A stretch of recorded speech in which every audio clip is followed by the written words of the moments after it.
Living Local Carolina with Katie Turner. Local trends, shopping, dining, and more.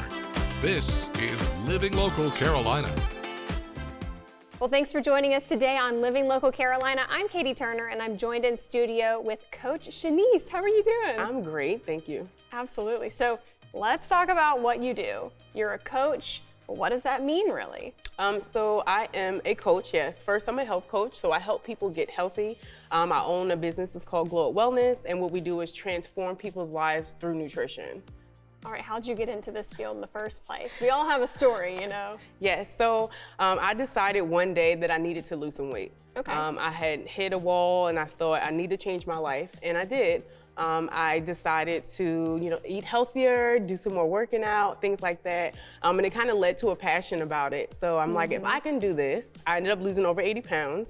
Wow. Yeah. I said, anybody can do it if I can do it. So I decided to help people do it as well. I think a big hurdle for a lot of people is motivation and kind of knowing where to start when you're not educated on the subject. How do you approach that with people? So two things. Baby steps is the first one. Sometimes we look at the larger shiny goal, and when we embark on the journey, we kind of so far from that it gets discouraging. But if you know to take the small step in front of you, if you keep doing that, you'll get to the larger goal. And also, motivation only gets us started. It's the discipline that keeps us going. So part of my coaching is helping people develop that discipline. Is it rewarding to see people actually, shed the pounds, feel more confident? Seriously, I mean, I've had people lose 60 plus pounds, even 30 plus. Like, if you lose a pound, I am like a cheerleader rooting for you. Yeah, I love it. Yes. So we hear a lot about, is it diet, is it exercise, is it a combo of both? In your field, what do you think? It's totally a combination of both, but one does weigh out the other. So if you are looking to, get healthier, but specifically lose weight, it's 75 to 80% what you eat, what you put in your body, versus 20 to 25% of what you actually do with your body. That's interesting. Yeah. I always heard the abs were made in the kitchen. Well, they can be. They start in the kitchen. All right. Well, can you give us some tips, for people that are interested in starting? Sure. So like I said, just first you should do a wellness evaluation with me. I take a peek into what your life looks like on an average day, and I nitpick kind of what small changes you can make to see really big results if you stay consistent there. I also do 21-day challenges to support people to stay consistent. So you stay close to me for 21 days, you get all these resources, you get so many tips and tricks, you get to hear other people's stories. And that's what helps people, that's what helped me, even myself, to stay committed and to keep seeing the results that I really want to see. So do those baby steps. And then when you need help and you realize you can't do it on your own, seek help. We seek help when we are struggling in certain areas. Don't hesitate to seek help when you're also trying to lose weight or get healthy as well. For somebody with a really busy schedule, how do you work around that as a coach? So one of the things I love about my journey is that my life has progressively gotten aggressively busy. I have 2 small children, I've gotten married, and I moved cross country in the past 4 years. Wow. So I totally understand busy. And so I personally love to work with busy people because I have that experience. Sometimes we look and we see different sections of where we can find a little bit of time to work out, where we might have not normally seen it, or where we can find space in a budget to eat a little healthier. Some people say it's expensive, but we'll look at your budget and we'll see, how we can find space to actually afford what you need in order to be a little bit healthier. That's a holistic approach now.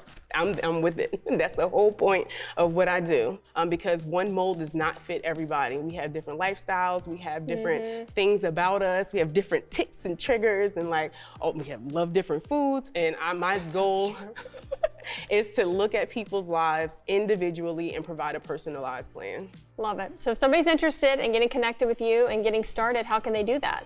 The easiest place to find everything that I do would be linktree.com/healthcoachniece. You'll find out information about my 21-day challenges. You can join my walk-in club. All of those things right there, Health Coach Niece on Linktree.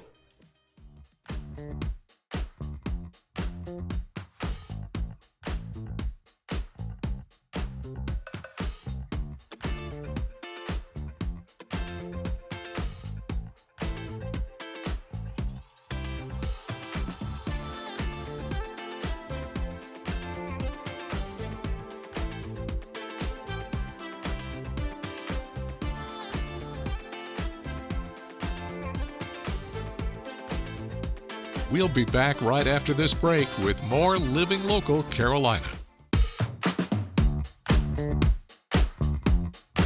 The following portion of Living Local Carolina is sponsored by Ultimate California Pizza. All right, everyone. Well, now I am joined with our latest Crystal Apple winner, Caitlin Thompson. How are you? I'm good. Thank you for having me. I'm so excited to get to talk to you a little bit. So you are a first grade teacher Yes, that's right. at Forest Brook, Forest Brook Elementary. but you've been teaching for quite some time now, right? I have, yes. I spent some time in my earlier part of my career at Myrtle Beach Elementary, then primary, and now I'm here at Forest Brook. All right. So obviously you do a lot of teaching over the last 10 years, but are there any things that your kids have been able to teach you? Oh my goodness. Just the way that they care, not only about each other, but the way that they show love to me. I hope that it's a reflection of how I treat them. They just, any little thing that I could possibly need or want, they're one step ahead of me, if not two steps. They are just so sweet and so kind. So they definitely show me that unconditional love that I hope that I also show them. That's such a fun age too. Did you always know you wanted to do elementary school or first grade, or how did that work? I did not. I didn't. I did my practicum and my mentorship at Myrtle Beach, and it was in second grade. And then I was just like, oh yeah, this is the fun age for me. And then I was like, I think this is where I reached that age max for me, and then just lower. They are just adorable. They're fun, and they really just make it all worth it. I love it. And how did you feel whenever you found out that you won this Crystal Apple Award? Oh my goodness, I was just so appreciative, and it's always nice to be recognized, of course, and it's just, it was really special, really sweet. So it's always appreciative. Of course, it's not easy, but it's always worth it, and I'm just so thankful that parents trust me with their children. I know I am so beyond grateful for my child's teacher.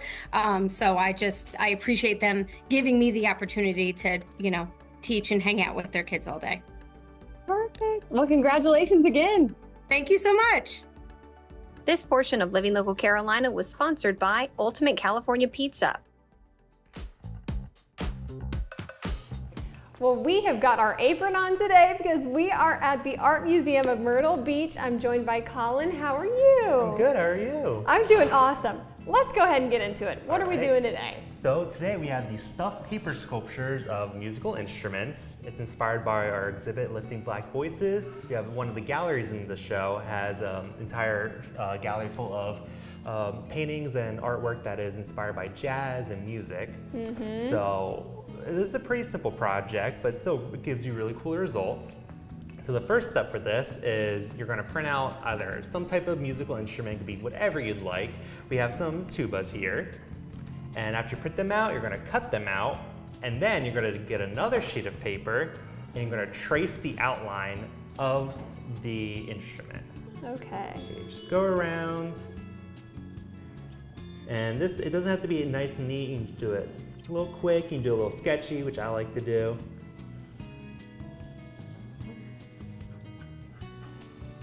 I'm very focused right now. Yeah. I'm glad you said it didn't have to be perfect. Yeah, sketching it takes a lot of focus, more focus than you think. Okay. All right. So yeah, once you have that all sketched out, you'll end up cutting it out. Okay. But thankfully, we already have these two examples already cut out. Yay! So yeah, I can skip that step. Yay! Yeah. Okay. So yeah, once you cut them out, you will have, of course, two pieces of paper. And what you want to do is first staple half the papers together.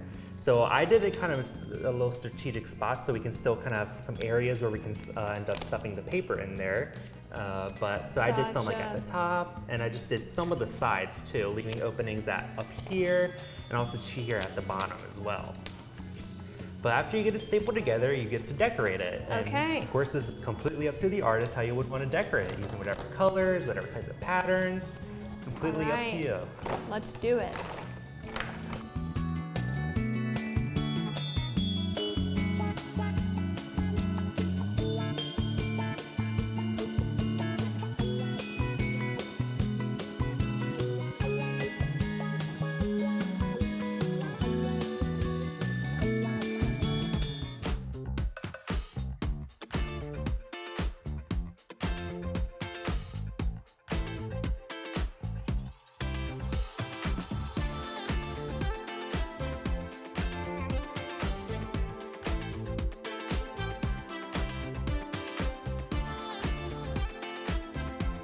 We'll be back right after this break with more Living Local Carolina.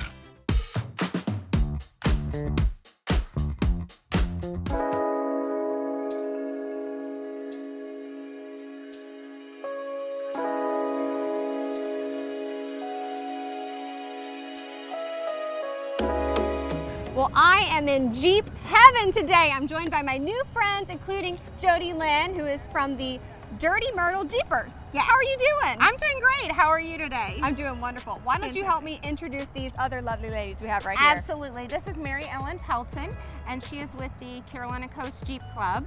And this is one of her admins, Megan Galpin. And I'm Jody Lynn Jordan with Dirty Myrtle Jeepers. All right, Jody Lynn, let's talk about what you guys do. Oh my goodness, we do so much great stuff. So whether we're out having fun in the community, whether we're doing get-togethers, whether we're going four-wheeling, stuff in the community, giving back, it's all what it's about. It's about getting together with Jeeps, having a great time, enjoying everybody, and getting to make new friends and having fun. What I really love about Jeeps is that everybody can really express themselves. Absolutely. It's so cool. We were taking a walk around the parking lot here. So many people have come out to show off their Jeeps. What is your favorite part of being able to see, everyone's individuality? It's so much. Everything from the ducks that they collect to the names that they name their Jeeps is always fun, especially when it really matches their personality. You kind of get a good kick out of it. All of the different decorations and things that they do. And a lot of people go out a little bit more than others at different times of the year, with whether it's Christmas or Halloween. They really do take it seriously. Some people even, there's a Jeep back here that has a big, huge duck on the top. He actually has a name. I can never remember his name, but she has named that Jeep duck. Birdie. Her Jeep's name is Birdie. I cannot remember the duck's name. But he is a big, huge, like 6-foot duck that is strapped to the top of her Jeep, so. Well, let's talk a little bit more about that, because for somebody that maybe doesn't own a Jeep, they might not know about the duck culture. That is very important to Jeep owners. It is. And here in Myrtle Beach, y'all have quite the collection. Oh, we Almost absolutely every do. single Jeep out here has tons of ducks. Why? Absolutely. So it started off many years ago. It's not quite 10 years ago now. But in Canada, with a lady that came out from a store, and she saw a Jeep that she liked, and she put a duck on it. And ever since then, it's kind of just caught on as Duck Duck Jeep. And there's actually a big, huge hashtag for that, where people can go and post the Jeeps or the ducks that they get that are left on their Jeeps, and it's like a movement. So if somebody sees your Jeep and they like it, and they want to tell you that they like your Jeep, then you leave a duck. Love it.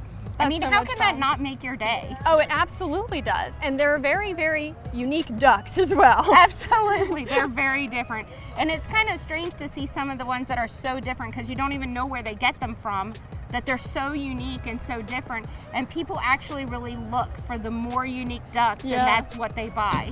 That's so cool. The more unique they are, they're like, oh my goodness, I'm gonna buy that because nobody else is gonna be giving this duck out. Very cool.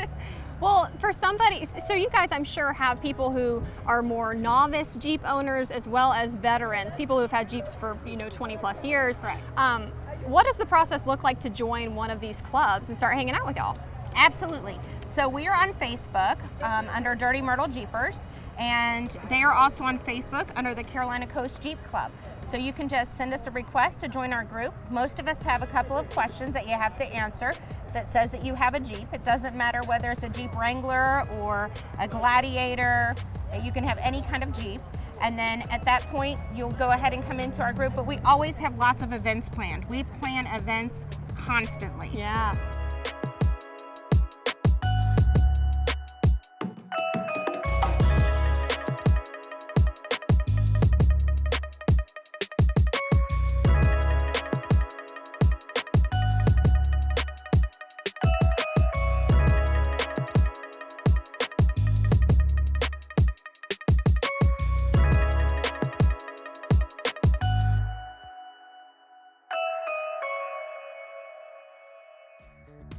Don't forget to like our page on Facebook and follow us on Instagram and Twitter. How to use the QR code. Just open the camera app on your smartphone, iPad, or tablet. Point your device at the QR code so the QR code appears on your screen. Your device will recognize the QR code and show you a notification. Click that notification and you'll come to our website.